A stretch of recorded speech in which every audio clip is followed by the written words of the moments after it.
Hi, everyone, and welcome back to another episode of The Progressive Bitcoiner.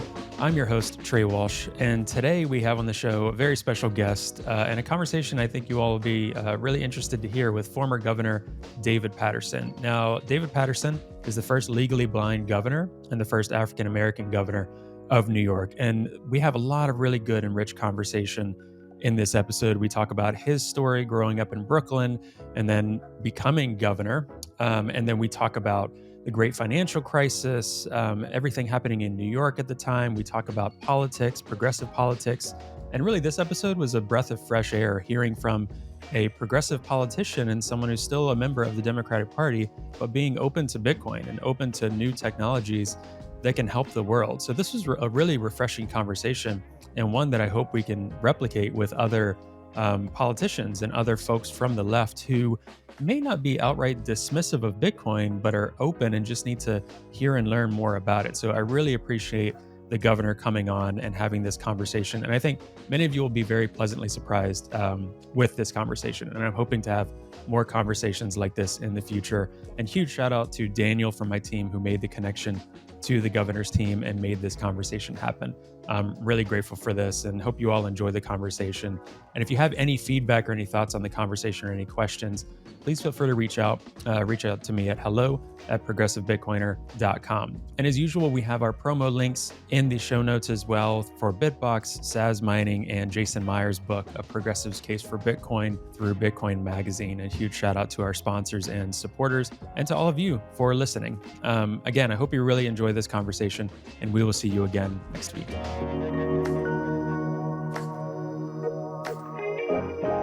Hi, Governor Paterson. Welcome to the Progressive Bitcoiner.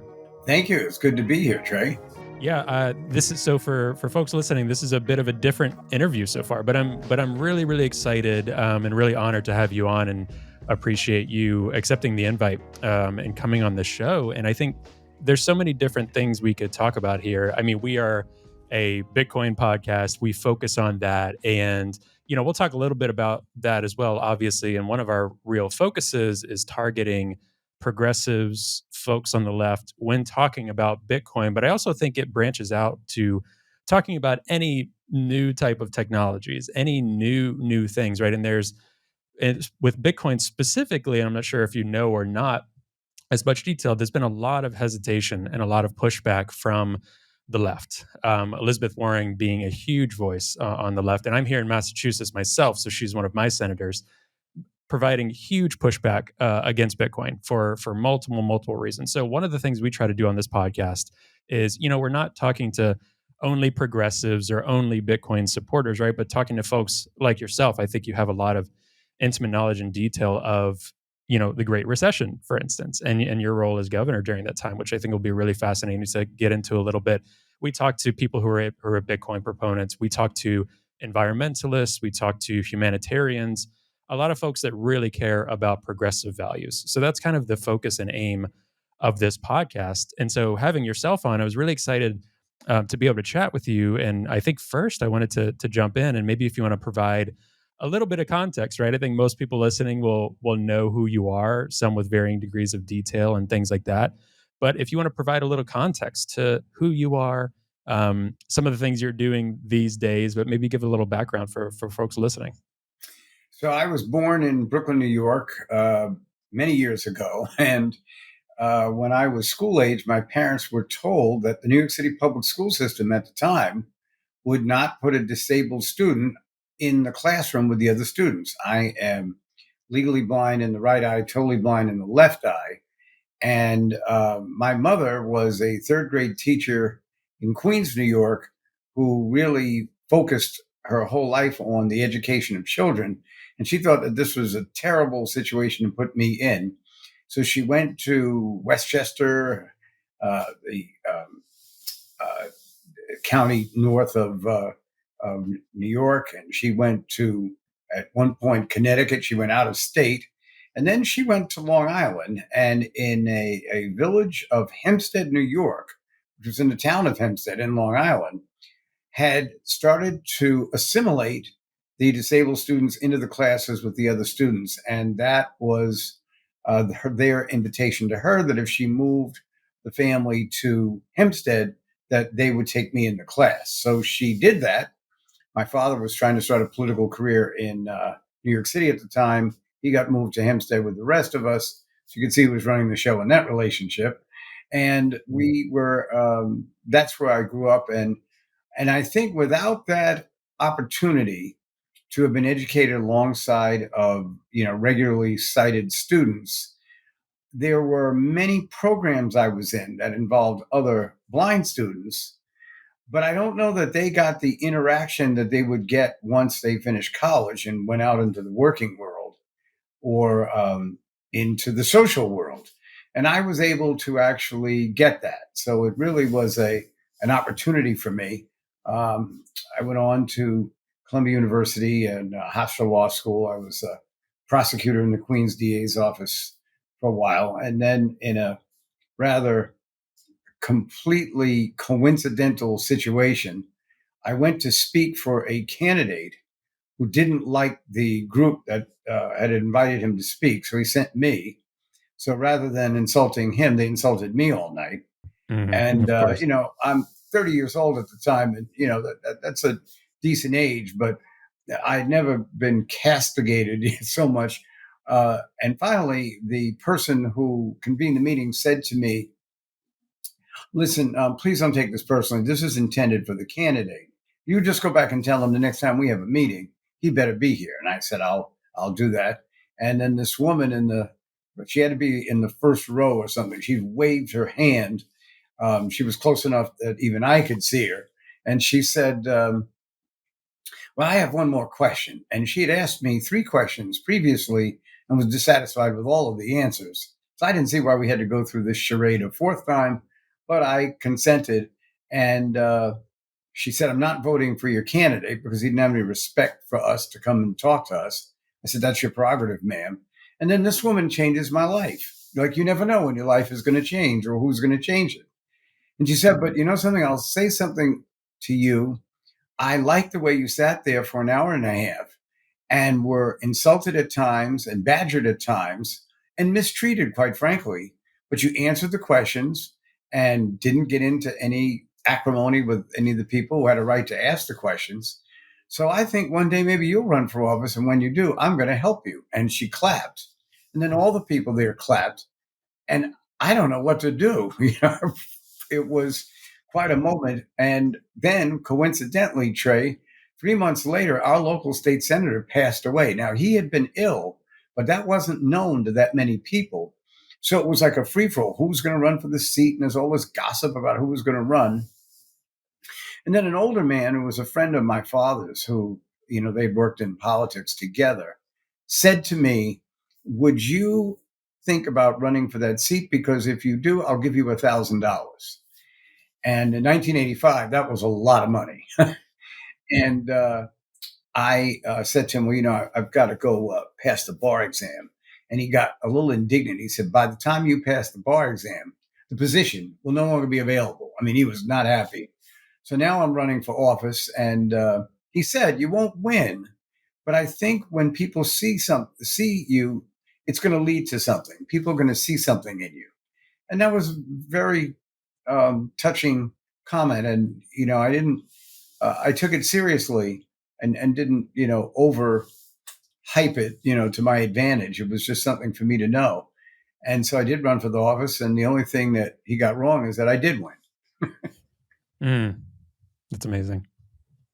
That's a great backstory. So, I mean, obviously, a lot of your story, and we'll touch on your book as well, and more of your career is adversity. You've made a lot of history throughout your lifetime, and one of the other things I want to talk about too, especially obviously in context of this podcast, is not only are you overcoming adversity to get into this position and ultimately to governor of New York, but then you're stepping into office on the back of a great crisis in New York, whether it's personally with other politicians previously, the previous governor obviously, and scandals, and then also into the Great Recession. So can we touch on that a little bit, coming into office and just from a human perspective, coming in the wake of all of this? What were some of the things that were going through your mind? How were you keeping yourself going into work day in and day out, with these crises popping up, right? And then going into the Great Recession. What was that like for you, first and foremost, just being a person in that position? Well, 17 years after I got into the New York State Senate, I was elected as the minority leader of the Senate because the Democrats, which I'm a Democrat, there were fewer of us than Republicans. So the Republicans had the majority leader that controls the budget and makes all the relevant decisions. And the minority leader is elected by uh, the group that has lesser votes to represent them in leadership meetings with the other leaders and the governor. So, but in 2006, Eliot Spitzer, who was the Attorney General of New York, asked me if I would run as his running mate for lieutenant governor. Now, uh, as I've always said, lieutenant governor's job is to wake up at 6:30 in the morning and call the governor's mansion. If the governor answers, your job is done for the day. So I wasn't particularly interested in accepting this office, except for the fact that my father had run for lieutenant governor in 1970 and he won the primary, but uh, uh, he and his partner uh, Arthur Goldberg, who had been a ambassador to the United Nations, they were beaten by Governor Nelson Rockefeller. The Rockefellers had more money than the Goldbergs or the Patersons, and they spent a lot of it to win that race. So it would have been kind of symbolic if I could have come back and won this position later on. But the reason I turned Spitzer down was I told him in a couple of years, I'm going to be the majority leader of the Senate, which really is the second most powerful elected official in New York. So I don't see why I would give that up to, basically, walk around and hold your coat for you while you're speaking. So he was quite impressed with that and said he wanted to think about it. And he came back a couple of days later and he said, what we'll do is we'll enhance the lieutenant governor position. I'll give you 5 areas of government that you will basically, um, I'm still the governor, I make the final decision, but you can basically be in charge of the effort that we make in these particular areas, such as establishing equal opportunities for minority and women owned businesses, fighting domestic violence, issues with stem cell research, which was very popular at the time, and a couple of other issues. And so I accepted this. And now I become lieutenant governor. And in the first year, the governor had me in on all of the relevant meetings. I was very much a part of the team. But in the second year, with the onset of the recession coming, I had disagreed a number of times in these meetings about how much spending we were going to have in the budget. They were going to have an increase in spending by 5.6% when we're about to go into a huge deficit. And I think the reason that the governor wanted to do that is in his first year, he had managed to alienate just about every other legislator in Albany and the leaders. And I think he was looking for, he had, kind of recognized that and was looking for a way to kind of bring the group back together. And the Democrats in the Assembly in particular wanted an increase in the spending. And interestingly, the Republicans in the Senate did too. And their way of trying to make it happen was to say that the governor had mispredicted the revenues that were coming in. There were no revenues coming in, but that was their argument to say that we can increase spending. So in the second year, after a couple of months, I wasn't really invited to too many of these meetings. So when the call came to me that the governor was going to have to resign and now you'll be the governor, I was way behind on where the budget process was. And that was a frightening situation for me.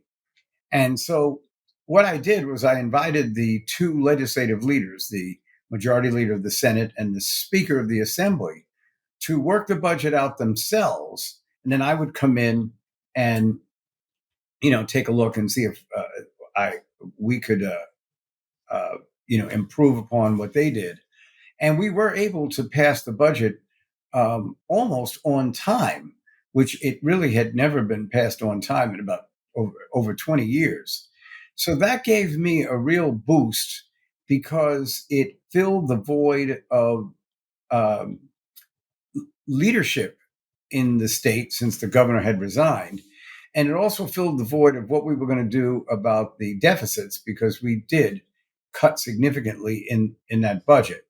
But the problem was, as the year went on, the out year budget gap, meaning you've paid all the bills for last year, but now your debt for next year is skyrocketing. It was projected as high as $5 or $10 billion. In the end, it was $21.3 billion. That was the highest escalation of a fiscal deficit experienced by any state in the history of the United States. And who got to be in charge of trying to fix it all? And but we were able to make the necessary cuts, and unfortunately, we had to tax some of New York's wealthiest residents to do it. But by 2009, we started to get it more on the right track. But personally, it was uh, it was very difficult because I was in uncharted territory. I had not had that much experience with how budgets are put together and how they work.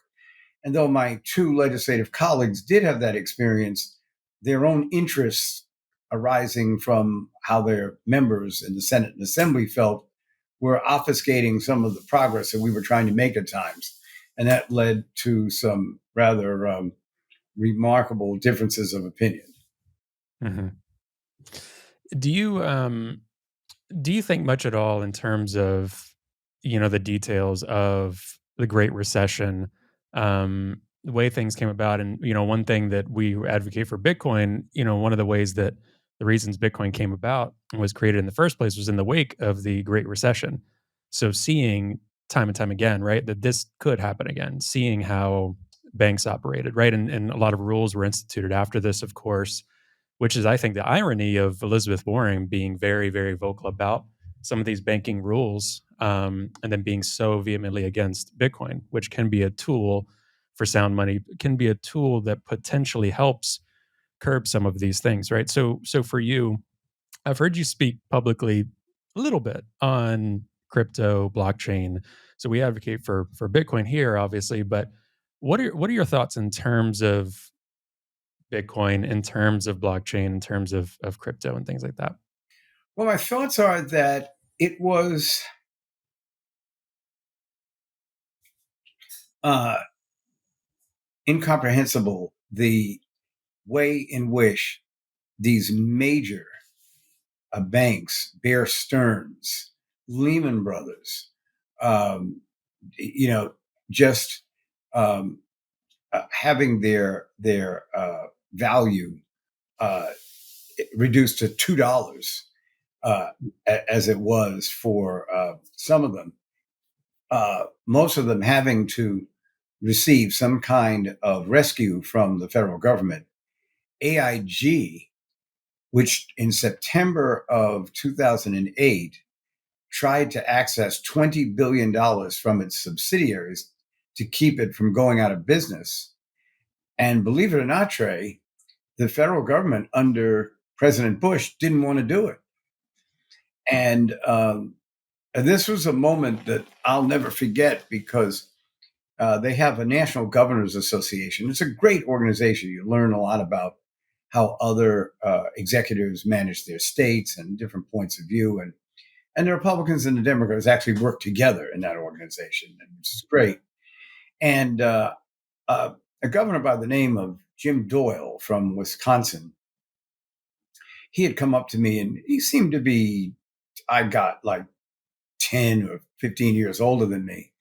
And he said, as you're just starting out, if you ever want to ask a question and, you're not really sure who you want to ask, feel free. Just give me a ring.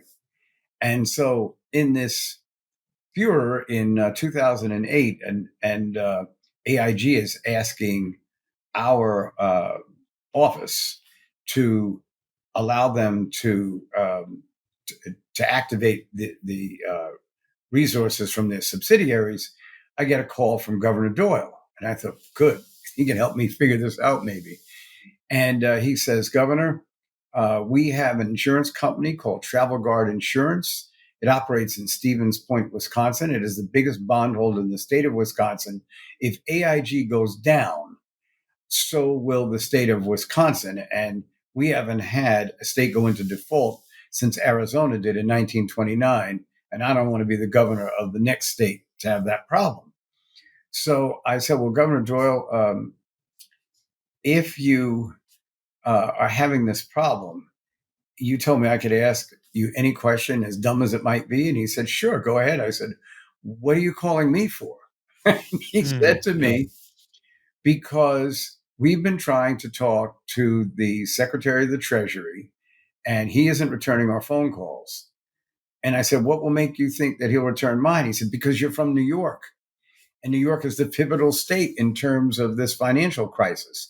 And that's the first time somebody had said that to me. And he said, they have to return your phone call. And you know what? They did. And when I spoke to Hank Paulson, who was the Secretary of the Treasury, he said to me, I just think it's funny that a Democrat is calling up here to tell me, and basically, that a company is too big to fail. I said, well, this is the first time for everything. and next day, they gave AIG $60 billion. And then they called and said, by the way, President Bush, since we've done this, would like you to get up and congratulate him for doing this when this is over. And I shrugged, but I did it. I had the press conference and I congratulated them. So what I'm sort of saying is that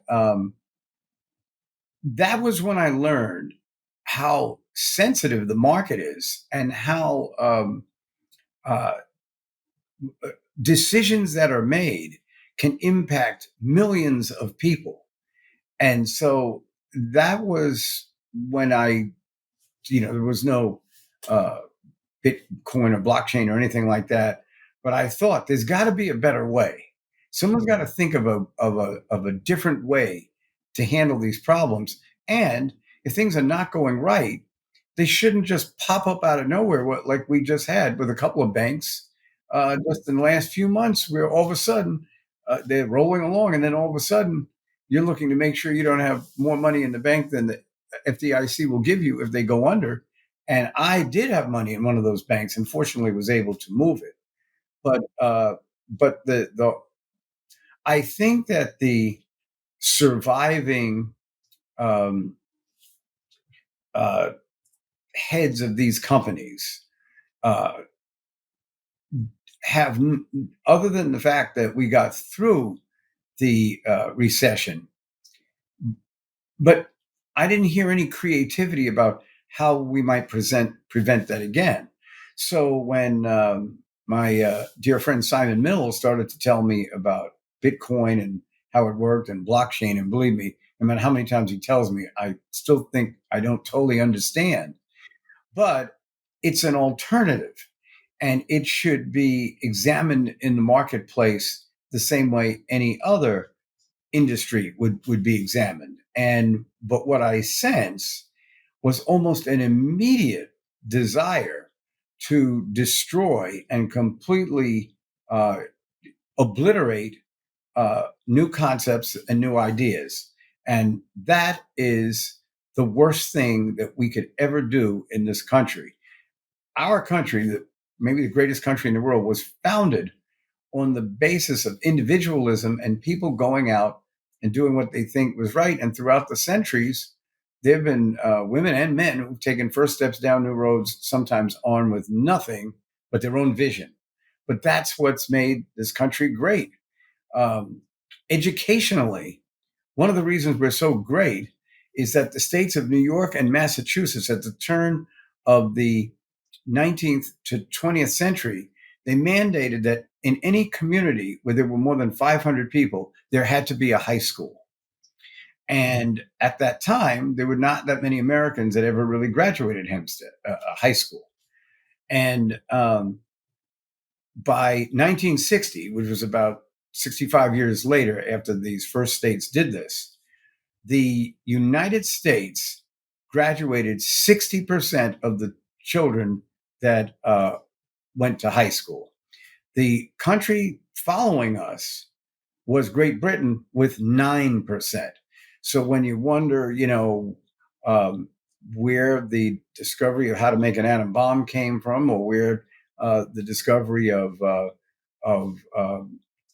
television, or whatever was the discovery, the reason it came from the United States was because the United States was educating its children much better than any of the other countries. That's not the same now. And part of it is because of this derision where no one ever really takes the time to examine thought. And I was a little surprised to hear uh, how much a contrarian Senator Warren is, because I thought this would be something that she would find interesting. And if she doesn't find it interesting, is she saying that she thinks the current system is effective?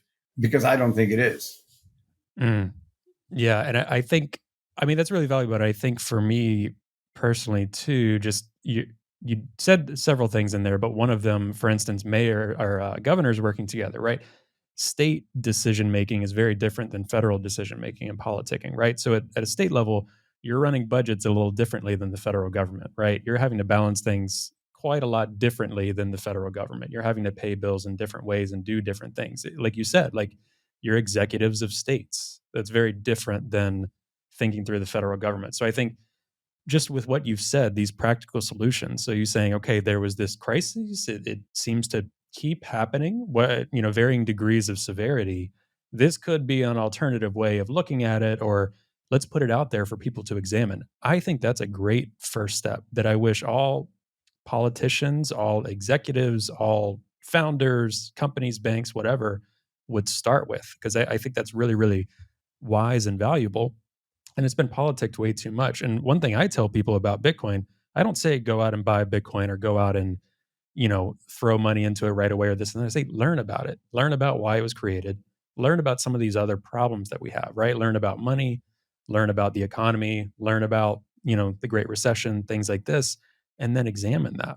And that's a good starting point that so many people aren't willing to start with. But just from your view, why do you think there's been that level of attack that we haven't really seen against any other industry? Maybe like tobacco and other things that are kind of proven health wise pretty bad for folks, right? But why do you think there's been such a vicious attack or disregard for it in general?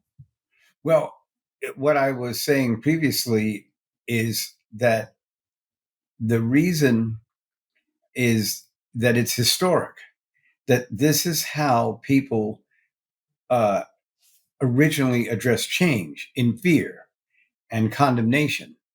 And this is why the gallant individuals throughout history, the reason we celebrate them so much is because they dared to go against established rule and challenge the societies in which they lived to do something that would be creative and new and better than what they had before.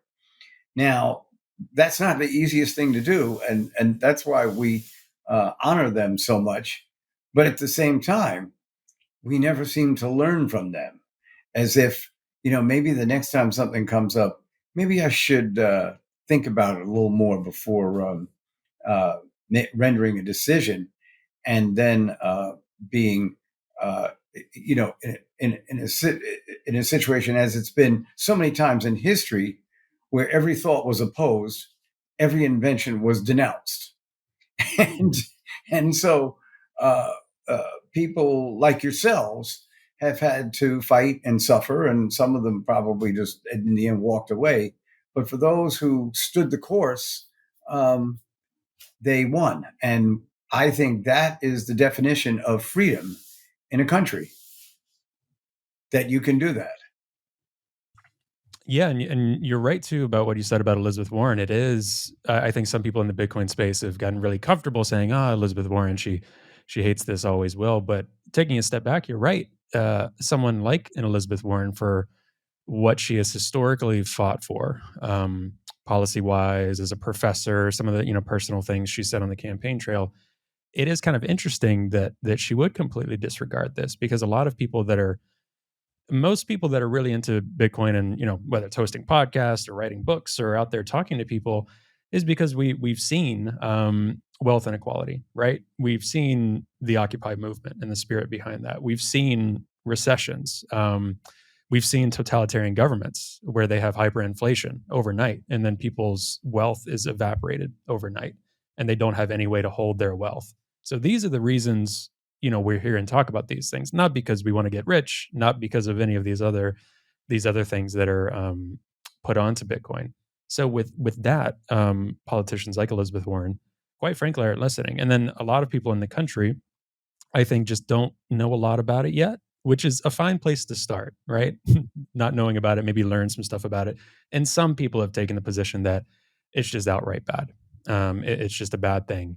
But it's also like looking to history, like you said, what other technologies that are around today that we just take for granted had the same fate? I mean, there's hysterical ads about electricity when it first came out and first invented, power lines and the dangers of all of this, right? And now it's like that's ridiculous to think about. But maybe it made sense at the time to be a little skeptical of. So I think you are spot on in terms of Senator Warren and the confusion there. And I think too that might segue to my other point is, in your experience, you also served as the head of the Democratic Party in the state of New York, correct? Yes. So from your experience with that, and just looking at the Democratic Party, looking at our political polarization that a lot of people like to talk about a lot, um, what do you think got us there from your time in office, your time as the party leader, and what you see of I'm myself a progressive and have different views and struggling views about the party today. Um, but from being on the Democrat side, being from the left, how do you view the party today? What do you view as some of the challenges and some of the things that the party is falling short on? Well, I think that years ago, though there were, extensive battles and disagreements and factions within the Democratic Party, there was a sense of unity, so that even when third party candidates or um, uh, people who had been in the Democratic primary and lost, and maybe they weren't too happy with who was the winner, there was this consensus that in the general election you come together and you work together. Now that doesn't seem to be uh, the cause these days. It just seems to um, there isn't a an understanding that these primaries or these special elections are designed to find the best candidates that we can. And though we're though we have kind of done that in the past, now it seems to be a little different. The candidates are far more ideological. They don't talk as much about how they're going to help um, New York City's public school system, say. Now they're talking about, um, you know, uh, uh, foreign affairs, which don't necessarily affect the constituency. But uh, many of them have gained some traction doing that. And not everything they say is wrong, but the sort of respect for people who may have a different point of view seems to be reminding me more of the inter-party struggles rather than the intra-party struggles. Uh, we will always be kind of fighting with the Republicans. That's what makes a two-party system work. But I think that the ability of uh, Democrats to communicate with each other seems less and less. There is a Democratic Congress member who there's a African American kid whose family I know lives in his district, and he wants to go to the military academy at West Point. And to do that, you have to have a letter from your congressperson's office. Mm. Well, they weren't returning the family's phone call, so I called there. They didn't return my phone call, and he has no idea what I'm calling about, and I think that's outrageous. And Do I'll you think it protect was his privacy by not saying his name, sure? but his initials are Jamal Bowman. Yeah. Do you think that was about the content of the call, or do you think that was just like a I've got other more important things to focus on. I'm wasn't able to get back to that call or something. Well, I mean, I would suggest that maybe one day this person might aspire beyond the House of Representatives and might want to run for the U.S. Senate or something like that. And I'm still one of the party leaders in New York State. Uh, he'll be calling me. That's when I'll remind him of what happened years before. No, I think it's uh, that I have felt that Democrats have not embraced the issue of crime in New York City. They look at the statistics and they're not getting why there's so much fear and trepidation on the part of the public. And I'll explain it to you right now why there is. 30 years ago, we had nearly 2,000 murders in New York City every year. So 7 people on average um, uh, a day were being killed in the city. And that's outrageous. Even at the high point of a crime wave that's probably existed from the middle of the pandemic to recently when the crime numbers have started to fall, never came close to the numbers 30, 35 years ago. Why is that? Because crime in the 80s was about drug dealing, crack, and gang wars over drugs. And they went on in East Harlem. They went on in parts of Central Harlem. They went on in the South Bronx, South Jamaica, and Bedford Stuyvesant, and Ocean Hill, Brownsville, and Brooklyn. Now, these areas, if you avoided them, you were avoiding where most of the casualties from violence were arising. It's different now. The head of the State University of New York got mugged on 74th Street between Park Avenue and Lexington Avenue in at 2:30 in the afternoon a few months ago. You couldn't have been in a safer part of the city. A man got shot and killed in a restaurant at 61st Street and Park Avenue back in 2021. Mayor Adams went to dinner there the next night to try to show the public that this was, uh, you know, uh, uh, an extraordinary situation. It doesn't happen every day, but it is happening every day where people are, witnessing crimes that, you know, in places that were always considered to be safe before that. Once you have that fear, it's going to take, you can't just get up and say, yeah, gun, crimes with guns is down 25%, murders is down 30%. Well, we're doing great. No, we're not doing great. We are reversing the situation, but sometimes you've got to maintain the understanding that it's going to take a while to sink in. Eventually, if crime really goes down, people will get it, but they're not going to get it just because you have some statistics about something that went on in the last 3 months. Now, because I have talked about that, I've undergone some, derisive responses. But the fact is that I'm telling the truth. This is actually what's going on. And I'm certainly open to suggestion about why what I'm saying might be wrong, but I haven't heard it. It's more that you're not supposed to talk about that. That's the Republican issue. Well, that's why the Republicans almost beat the governor last year, because actually, if they had one other issue other than that, they would have beaten her. And I think she's learned the lesson and has really turned the tide and really taken hold of that office. She is the only governor of New York that had to run for office the same year she was elected. But given a little space, we're seeing, uh, great work from her. But the point is that in the Democratic Party, there should be room for my point of view. which may not be as progressive on the crime issue. There are others that are, but that shouldn't be the one issue that now makes you a non-entity where you used to be a revered leader. Yeah. What? So some of my personal thoughts on this revolve around whether it's term limits, changing the incentives of running for elections, campaign finance. All of these things are huge, huge, major issues that people can debate about.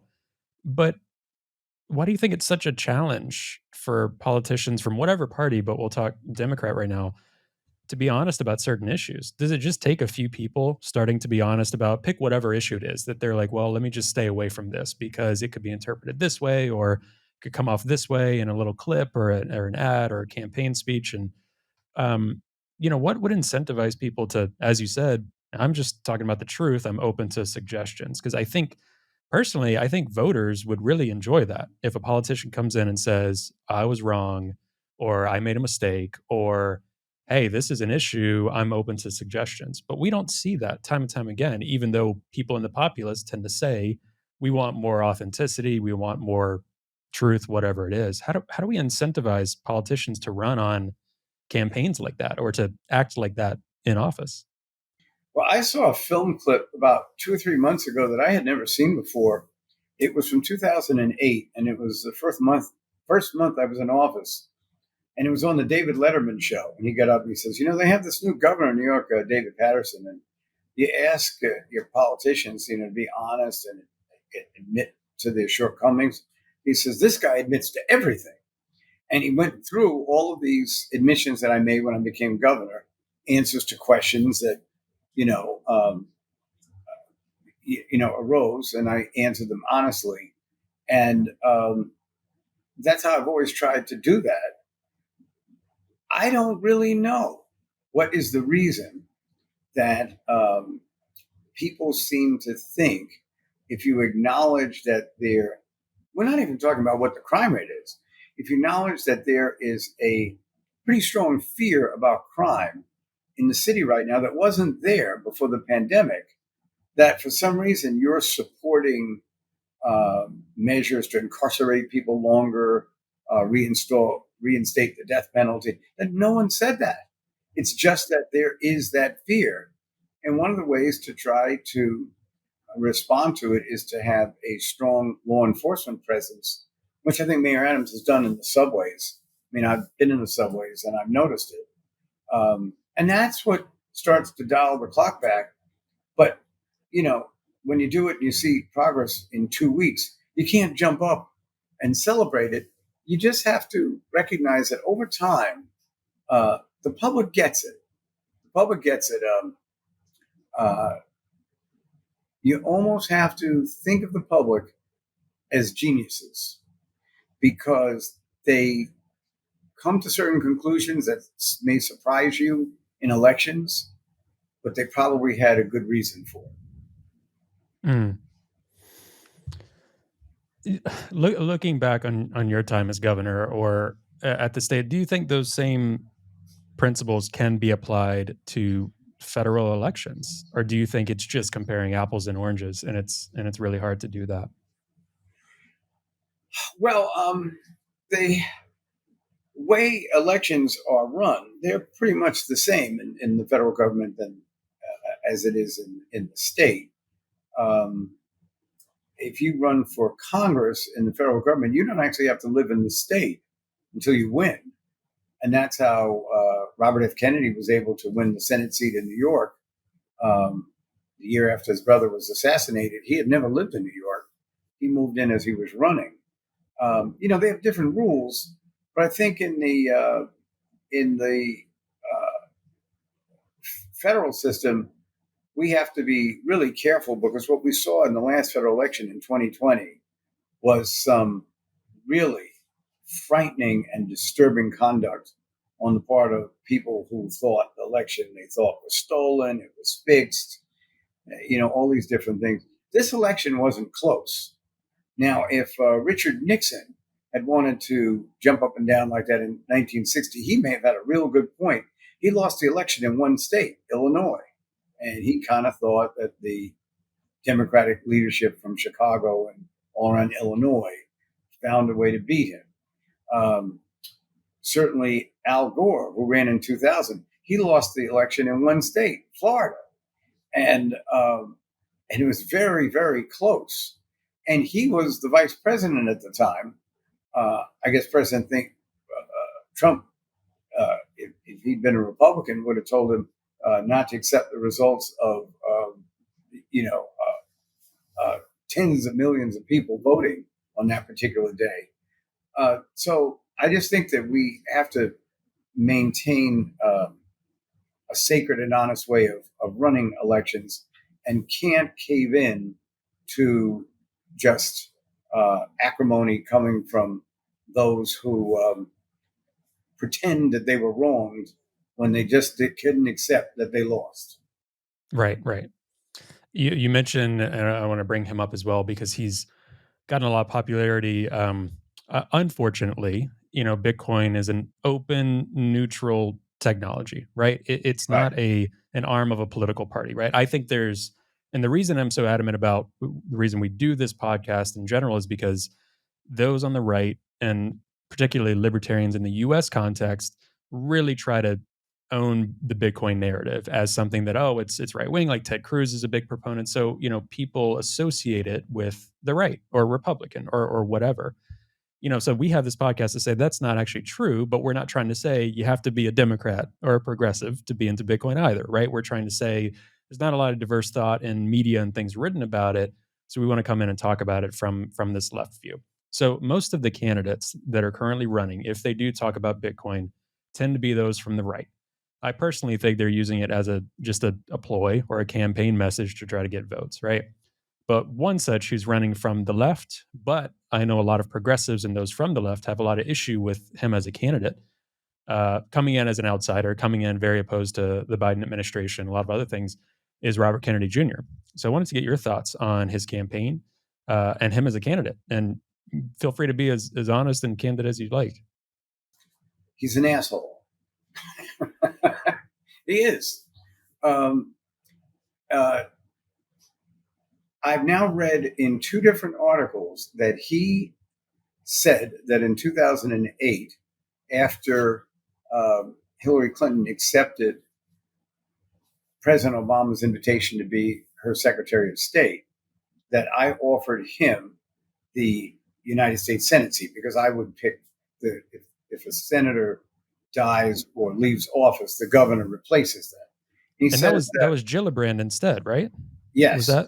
Yes. but Okay. Okay. but his sister Caroline Kennedy had expressed an interest, had been interviewed um, uh, on television shows, and at one point was seeking that particular seat.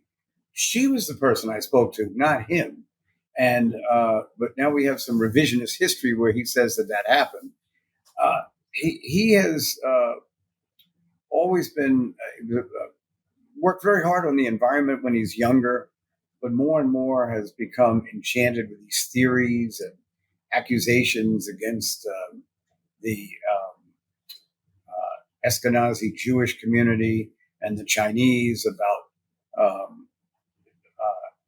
perhaps knowing in advance that there was going to be a COVID-19 virus. He gets about 20% in the head-on, um, poll against President Biden. But that's because there are probably 20 to 25% of people in the Democratic Party that would wish that the president would not run for reelection. And I don't think that it's any embrace of these topics and issues that he talks about. And then, as I've just pointed out, the fallacious references to the fact that he could have been a United States senator, which if he had been, it would have been in someone else's administration because I picked Kirsten Gillibrand. Mm-hmm. Yeah, I one of the fears I have as well is, someone coming in and he's probably one of the more outspoken candidates about understanding Bitcoin, holding it himself. I think recently, just a couple of weeks ago, he disclosed that he had bought some for his children and grandchildren to kind of inherit. So all of these things are are great. I think that's good, right? But more and more people from the left, people wherever, might see him as you're saying. Some of these stories and things that he's saying are really off-putting to a lot of people. Whether it's his vaccine claims, whether it's other things that folks may say are conspiratorial or not providing enough evidence and fact-based reporting. Then he's saying, well, Bitcoin, I want to remove capital gains from Bitcoin, and Bitcoin has a lot of good proponents that I would personally agree with. But I am concerned that our mission here to try to tell more people on the left is that you can keep your left progressive values, whatever, and still use Bitcoin or still have it in your portfolio or whatever. Trying to normalize the conversation, right? Right. Not have it be you have to be a vaccine skeptic, you have to be on a carnivore diet, you have to have these different views to hold Bitcoin. It's for everyone. And again, we create such unique problems in the United States because you talk to the average citizen in South Africa about Bitcoin. There's some of this, but they use it in a completely different way, peer-to-peer network, and it's very, very different, right? We like to politicize everything, so that's some of my concern as well as these candidates Well, touting it, like him, which they have a right to, but I had grew up in a family where my father was the first African American vice chair of the Democratic National Committee. He was a deputy mayor to Mayor Koch. He was the first black Secretary of State in New York. So, coming behind that, the way to uh, deflect the criticism that it's nepotism is to come up with workable, sensible ideas and to work really hard. And I don't know what work he ever did that made him think that he could be appointed to the United States Senate. And particularly when his cousin, Caroline, had already indicated that she was interested and, had experiences that I thought were more translatable. But um, these side issues have turned his campaign into kind of like a circus. And if he doesn't watch it, he's going to be labeled the Democratic uh, George Sandos because it's so outlandish. And I don't want to be mean spirited about it, but with all the frivolity and publicity and the back and forth that goes on, these are very serious times. We as a country are somewhat in disarray. We don't really know what our foreign policy is. Um, it's interesting. Uh, Yesterday was the 70th anniversary of the agreement between North and South Korea to end the fighting. And the South Koreans built a statue to Harry Truman because that president sent troops to help the South Koreans when they were attacked by North Korea with aid from China and the Soviet Union. Um, we don't do that anymore. We hedge, and the politicians have you know our hedging policy as opposed to hedging funds, which is what hedging should be for. And I think it's kind of outrageous that at times we have to put up with these sideshows, which I think are ridiculous. yeah, and I think one of the reasons that's opened the floodgates, and I'm not saying specifically on him because there are points that I think Bobby Kennedy raises that are important that no other candidate is talking about, more so for the reasons you've mentioned, where like you're not supposed to talk about this, you're not supposed to mention it. I personally think then he kind of keeps going, right? It's like, all right, let's figure this out here. A couple of these points, yes, maybe a few others, no. But one thing I think a lot of candidates saw is obviously in Trump's presidency, and I'm sure there's different bits and pieces here previous to this with the Tea Party and so on and so forth throughout history, where campaigns are focusing on the age of social media. They're focusing on things that Trump said, and this is one of my firm beliefs: is that there are many things in the United States, and I'm curious your thoughts on this, where we can't really create laws around. Some people will say, how was Trump allowed to get away with this? How is Trump or how is Biden allowed to get, whatever they say, right? There's many things that exist that there aren't clear cut rules about what you can and can't say on a campaign. They're not clear cut rules about what you can and can't do. It's about interpretation. lawsuits may come down 10, 20 years from now. There's executive orders. There's all of these things. Personally, I think Trump really pushed the envelope on a lot of this. And so for me, it's like you can't really create laws about being a good human being. You can't create laws around what is right and moral. In some contexts, yes. But I think people are looking for, how are these people able to do this? And for me, it's like, I think as a nation, we're kind of sick. Like you said, these are dark and troubled times. And I think people have to decide for themselves, how are they going to lead and live their lives? Because in a lot of parts, we're thinking, who created Trump? Who created, was it the populace? Was it Trump? Was it the people behind Trump? When did this start? And a lot of times people got to look inside themselves, and we see a lot of campaigns that are motivated by fear mongering, by hate, by calling out different groups, whatever the case may be, and that's become the norm. Both sides do it a little bit, but I'm deeply concerned about kind of the Trump camp and what was created out of that. But I'm curious your own thoughts on this. It's really hard for people to run noble campaigns. I don't know if that's too cheesy to say, but I don't know if that era is gone. Hi, everyone. Hope you're enjoying the episode. Today's episode is brought to you by Bitbox. Now, Bitbox is a hardware wallet that's open source, incredibly secure and easy to use, and it's what I'm using to safely secure my Bitcoin in cold storage. Now, I know self-custodying Bitcoin can really be intimidating, but Bitbox is designed for ease of use without compromising on security. It's USB-C compatible and allows you to easily back up and restore your private keys with a micro SD card, which is really cool. Now, you can purchase the Bitbox using the promo code TPB at the link found in the show notes for 5% off your purchase. And I really want to thank Bitbox for their support of the podcast, and I'm really excited about this new partnership. All right, I'll let you get back to the episode now. President Eisenhower once said, you can't legislate morality, but you can legislate protections against the immorality of others. So Yes, in I other think that's words, great. you can't stop former President Trump from saying what he wants to say.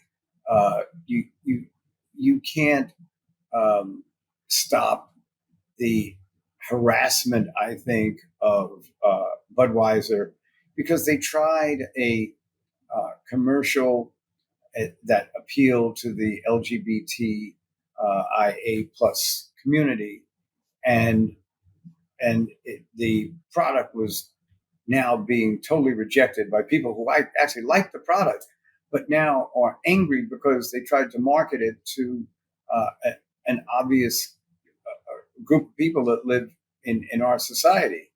And you can't stop people from deciding that they don't want to buy a product because they don't like who else is being sold to. But at the same time, you feel as if that goes on, what's going to be the next issue that a group of people gang up and decide they're not going to recognize it, and then, in a sense, impede the opportunity for commerce to go on. So, for instance, what if this situation now where these different um, uh, local governments, particularly in the South and particularly in Florida, are banning books. They don't want any conversation about the fact that there was slavery before the Civil War. The Civil War was just a fight between the North and the South. There are 28 school districts in the state of Texas who've described the migration of Africans from Africa as being invited to come to the United States to help do chores on the farms. How ridiculous and shocking is that children are reading that and growing up, maybe creating a generation that really thinks that there's color blindness all around this country. And I think that this is why, I get dissuaded when you hear, the same ravings of President Trump. It's a witch hunt. It's this, it's that. But somehow he always seems to be mixed up in it, So if it was a witch hunt, then when they came and they asked for the documents back, maybe he should have given it back. And I don't even know that it's all that important, about the documents. But I think his biggest peril is the investigation about January 6th, because he openly egged on the crowd and came within really at times a few feet of a major, major tragedy, which, as bad as the attack on the Capitol was, it didn't turn into a situation where perhaps a vice president gets killed or something.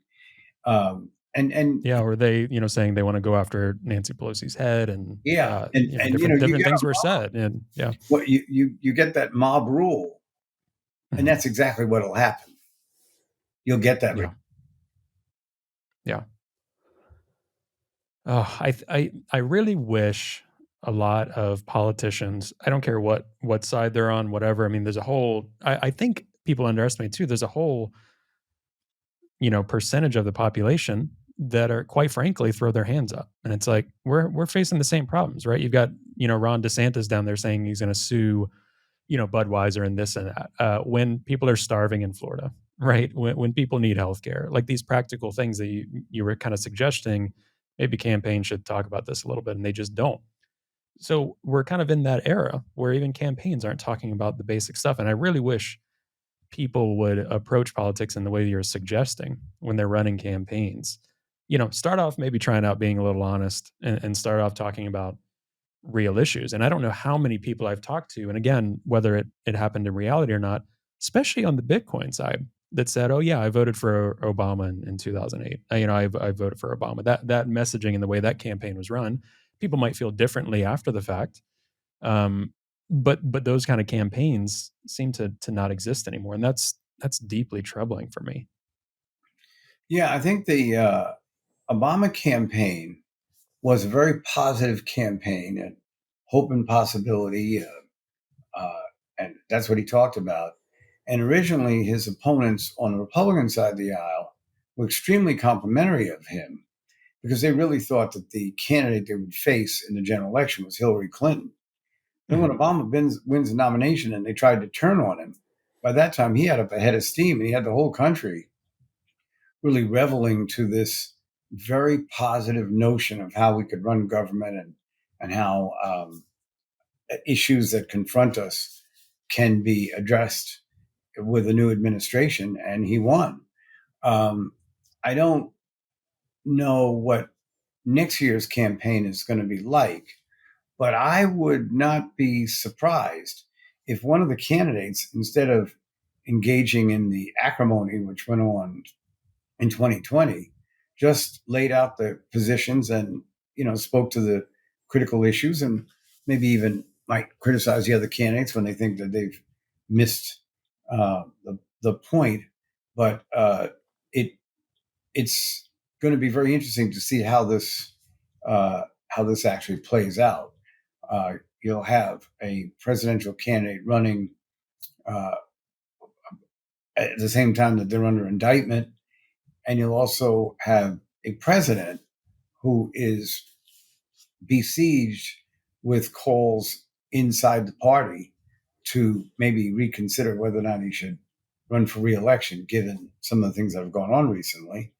And he seems ready to continue on fighting. But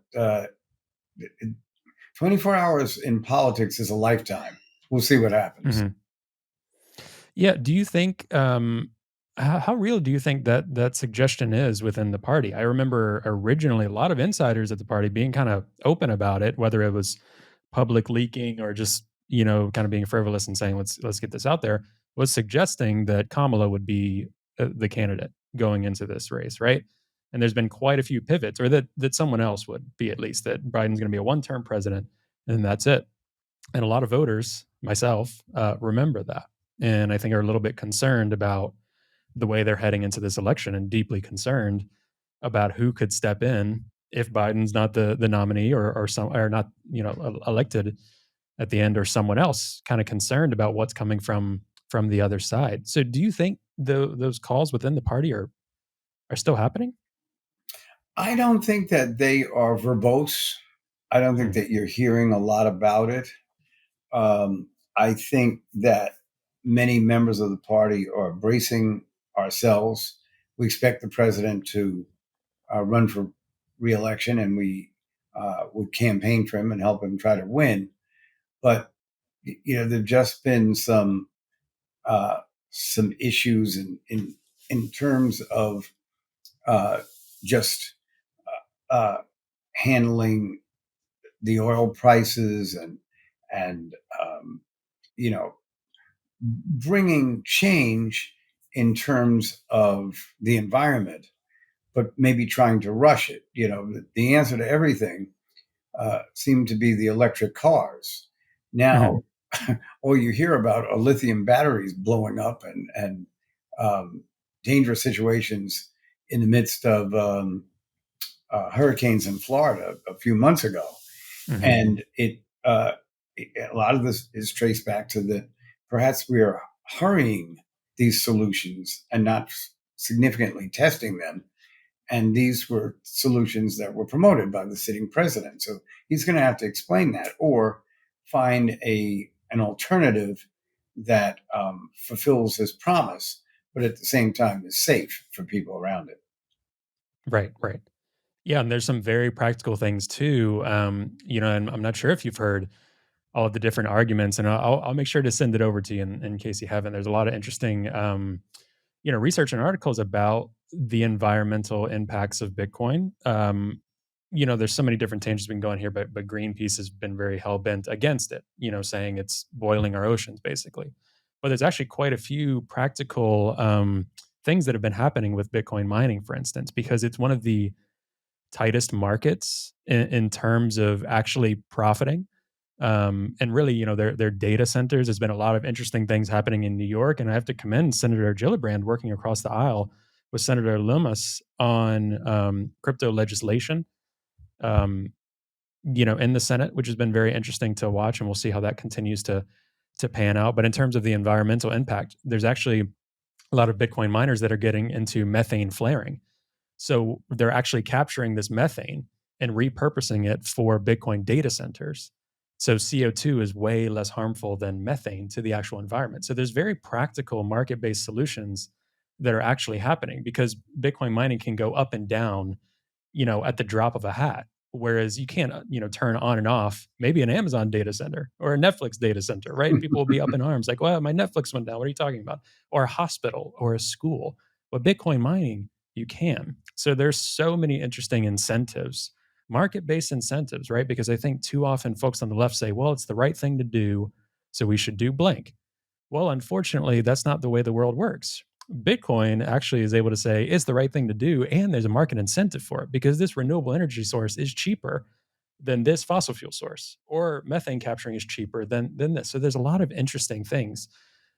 And the White House, and those on the left, and obviously Senator Elizabeth Warren, we've said, have basically said no. We're not going to realistically look into that. But their hand is being forced a little bit to start to look at it. And it's been starting at the state level and the local level when people are actually saying this is bringing jobs to the community. This is actually helping grid stability because we're able to purchase that excess renewable energy. So it's actually building out renewable energy in ways that hasn't been seen before, where there's actually incentive to do so, not just government subsidies. So there's all this interesting stuff coming out of Bitcoin. If you haven't seen already, I'd love to send over to you because I think once people start seeing these practical things, it's almost counterintuitive, but it's really cool to see. And it becomes a lot harder for people to just give blanket statements that Bitcoin is bad for the environment or Bitcoin is harmful. There's so much nuance. And I think that's what's lost in political discourse today is gray areas are 99% of the world we live in. Like you said, it's not as simple as saying electric cars are the solution. If, Well, if I where's the production start? Right? if I could turn the tables for a second, Trey, have you found leaders in other industry who could find their way to, you know, taking the padlock off the door and letting you come in and explain to them the positive values and the way it would actually be assistance to people by adopting it in certain areas and areas that would really benefit the consumer.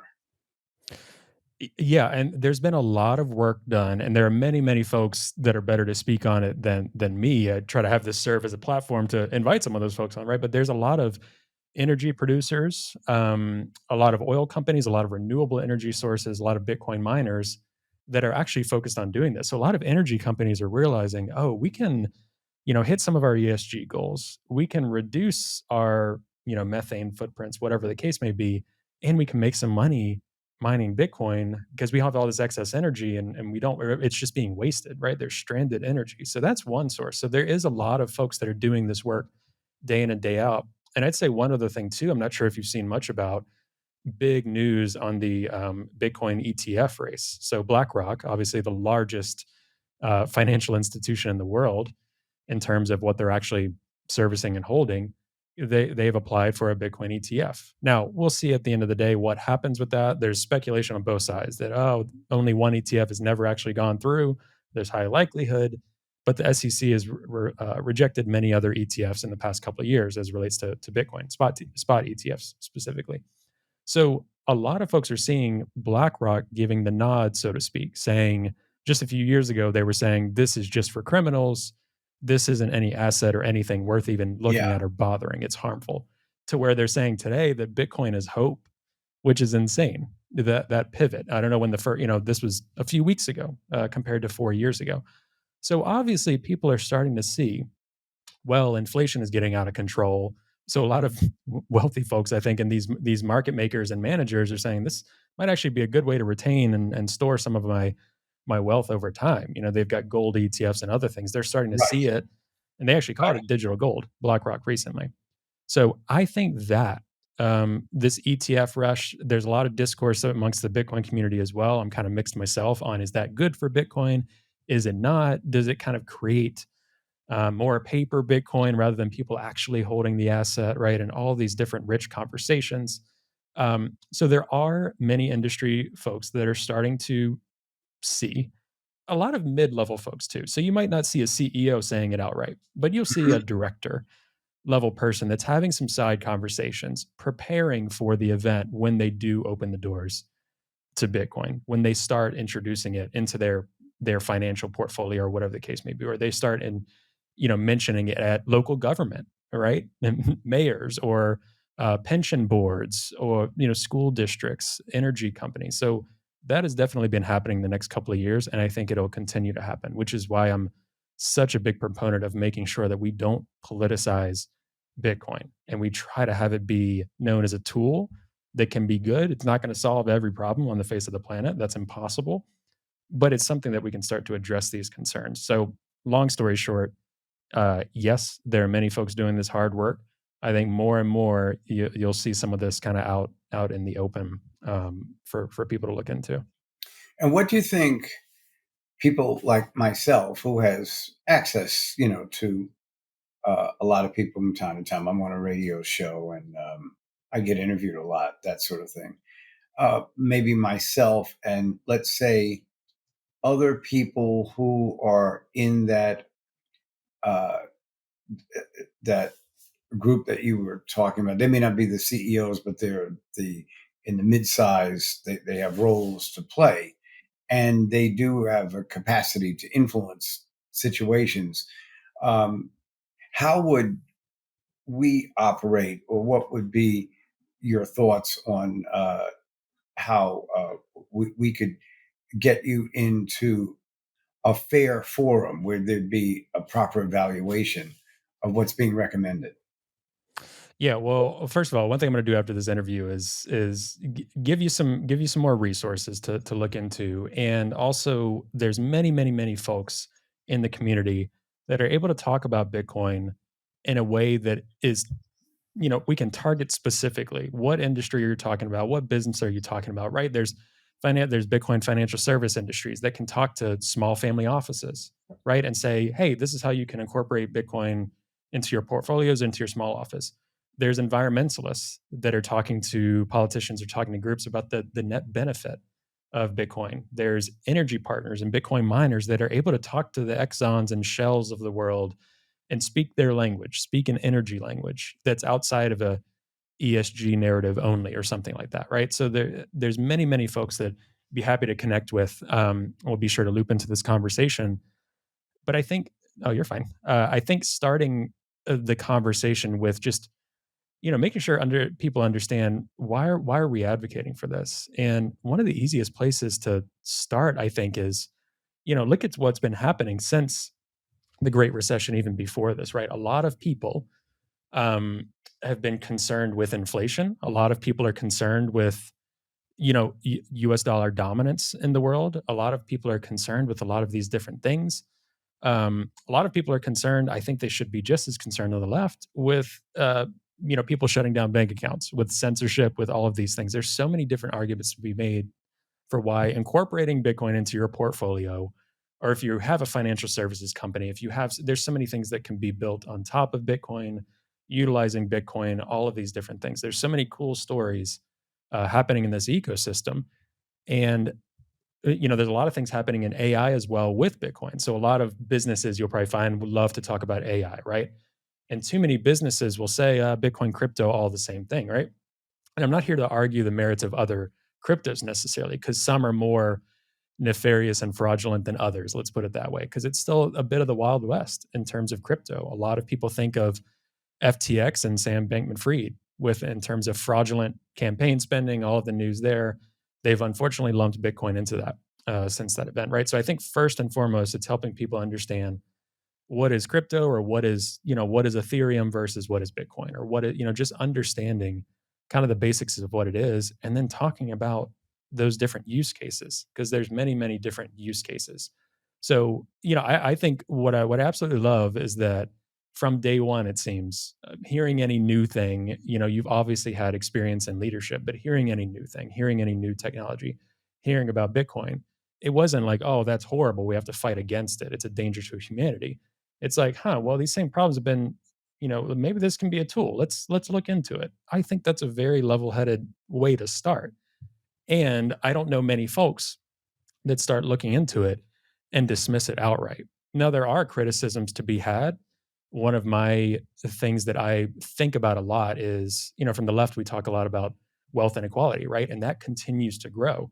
Well, that's been continuing to grow based on this current standard that we've been operating, based on stock prices continuing to elevate when average wages do not meet that same pace, right? We can talk about money printing, we can talk about inflation, we can talk about global trade, all of these things, right? Bitcoin kind of comes in and has those conversations. But can I say that Bitcoin, if everybody starts using Bitcoin and holding Bitcoin, that's going to fix income inequality? No, it's not. Do I think it can help address some of the concerns in the system with how this income inequality is generated, and making it a little bit harder for these CEOs to make, 300, 3,000x their entry line employees? Yeah, I think it might make it a little bit harder for some of that easy money, so to speak, to run as rampant as it is in businesses. So the fact that you're open to it, that you're a voice in the Democratic Party, gives me hope, because a lot of folks from the left have just completely disregarded it, and like you said, aren't even focused on real issues at this point. And quite frankly, from the right, it's just disgusting. It's a circus as well, since the Trump administration. So that's not me saying that isn't. But on the left, I'm very disappointed, because it's supposed to be a party that's built on helping people, and helping the poor in our communities, the least of these in our communities, and things like that. Well, I would argue that Bitcoin can do some of that. there are a lot of people in that sphere who are suspicious of government, and they have very much a right to be. You look back at some of the activities of the FBI during the civil rights movement and what they tried to do to Dr. King, and other things that were going on, and they are maybe a generation or two generations beyond that, but they haven't forgotten these things and tend to, you know, eh, accept sort of paranoid feelings about the government. And the bad thing about that is that if some of the people who they admire the most had thought that way, none of the gains that we've received would have been undertaken, because they would have just not done anything. And and the idea of change frightens a lot of people who generally, some of them call themselves progressive, but they're progressive within the realm of what progressivity has been for the last, you know, 15 or 20 years. But like any other movement or any other political group, or even advocacy group, as time goes on, you embrace the change, and and you embraced some of the vehicles for change. So the uh, Dr. King realized at a certain point that television had overcome America. All of a sudden, in the 1940s, maybe, you know, 3 or 4% of the population had a television. By 1960, everybody had at least one. And so what he did was he staged these marches, knowing sometimes they'd be disrupted, knowing that people would get beaten up, and knowing that they'd get thrown in jail. But he manufactured a product that the whole country saw. When the country had to look at what their country was doing, they were revolted by it. And then you started to see the civil rights legislation, and a lot of good things came from that. But um, the television got the nickname the boob tube because people didn't think it was going to work. They didn't think, even though they'd gone to the movies, they didn't think that there was a product that could show a movie in your home or a newscast or something like that. And so I think that uh, you all are really to be congratulated, because though you are fighting against an historic standard of rejection to new ideas, um, I think at the same time you're on the precipice of combining it with technology, where it could be very, very helpful for a lot of people uh, who would need it in the next few years. Yeah, and that's the hope, and that's another angle is that in the US context, a lot of people haven't experienced hyperinflation yet. Hopefully they never will, but hyperinflation. They'd never experienced like this community of Afghan women that were not able to actually access and have bank accounts under law in their country. They were able to hold Bitcoin and travel across lines when they needed to escape the Taliban and still have some wealth that they could they could transfer into local currency. They could continue to hold whatever the case may be. Not enough people are hearing these stories. We're in the But U.S. Bennett's in a ringing endorsement of what a technology could be used in the most positive of ways to free people from their oppressive conditions. I mean, it compels us to really take a look at how it works, and to critique when necessary, but at the same time to endorse the fact that a lot of good could really come from this. Yeah, absolutely. I 100% agree.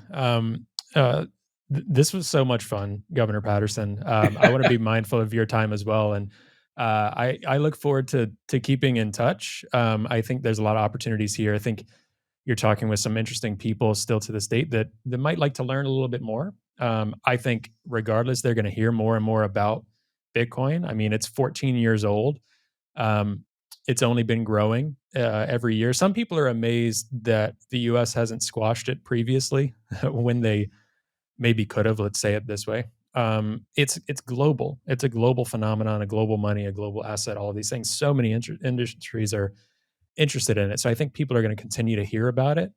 You can always reach out to me if there's any questions, and I can be happy to connect people because I think people are going to keep hearing about it, and they're going to start being more and more interested in it. They're going to hear about it for better or for worse, but some of those for worse narratives are being drowned out by people that know kind of the ins and outs. It's not just this thing used for criminals. The U.S. dollar is used way more by criminals than Bitcoin. So a lot of these arguments fall flat on their face. There's a lot of environmental stuff that's going on with Bitcoin that's really cool. Those arguments are tougher to hold up. So it'll be interesting to see. And fingers crossed we don't get too political with Bitcoin in this next cycle. But that's kind of part of the territory, I think. So we'll be here to try to combat against that as well, and make sure people know what it is. And just like you said, it can be it's still an experiment. It is. It's been around 14 years, but this can be a tool that we think can help a lot of people. But there's a lot of ways we want to implement that, and we want to actually show people how it works and what it is. So, happy to be here to help in any way I can do that as well. Well, when you read about the conflict that Thomas Edison went through when he's trying to um, uh, uh, establish electricity in the light bulb, um, and, and all of the difficulty that he went through. And then when he passes away in 1984 or 1934, they wanted to put all the lights out in the country for 1 minute in honor of his passing. And the Secretary of the Interior told President Roosevelt, "You can't do that. The electricity in this country is so precious. We can't waste it for 1 minute. And once we get it turned off, we may not get it turned back on in time." And so they didn't have a moment of darkness honoring Thomas Edison. They had a moment of silence. Right. And Oh, that's and funny. I think that is, you know, pertains to a lot of what we've talked about, and I think most of it, uh, which is why I wish all of you well, is the perseverance and the keeping your eyes on the prize, and always, the little, you know, uh, funny sayings that people like to repeat, but there actually is something behind it that if you can envision it, it can become a reality. And that was certainly something that I struggled with as a younger person, and actually had been turned down for a job during the summer once when I was, a teenager. Well, I was actually 19 or 20 years old. I was turned down by a man who was married to one of the special education teachers who'd helped me. So she could advocate for me in the schools, but she couldn't advocate to her husband that I could pack lunch boxes for children at a day camp. And I went through a real period of, doubting that I'd ever be able to get anywhere. And then, there's that moment where I went to see a professor I really liked, and I shared my problems with him. And he said, "The problem with you is that you're turning these experiences into negative energy, like you're hurting yourself. What you've got to do is to turn it into positive energy and do things that benefit other people, and then you won't even have to worry about yourself. You'll be fine." And that was, a turning point in my life.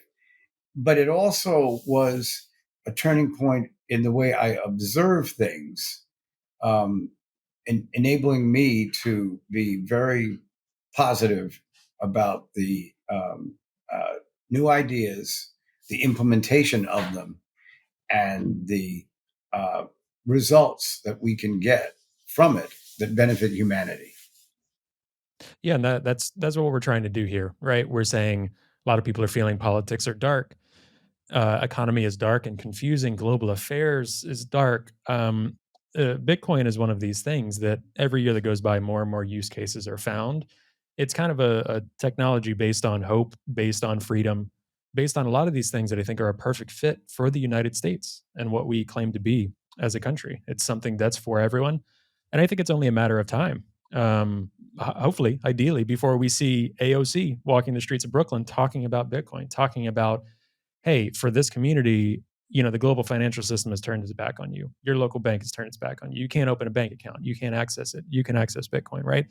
And again, that's just an example. I think everyone will be talking about it at some point, but it's a technology of hope. And to hear your openness about it has left me feeling a little bit more hopeful that there may be some other leaders out there that can be open to new ideas or open to things that could be better for humanity, because clearly we've got a lot of issues and a lot of people talk about the issues, but I don't know how many great solutions we have in this moment today. And that can be really hopeless. Bitcoin is something that offers a lot of hope, and there are other technologies that will as well. And I think the more we talk about it openly and honestly, the better. So I really enjoyed this conversation and hearing your perspectives on this. Well, thank you so much for inviting me. I enjoyed doing this.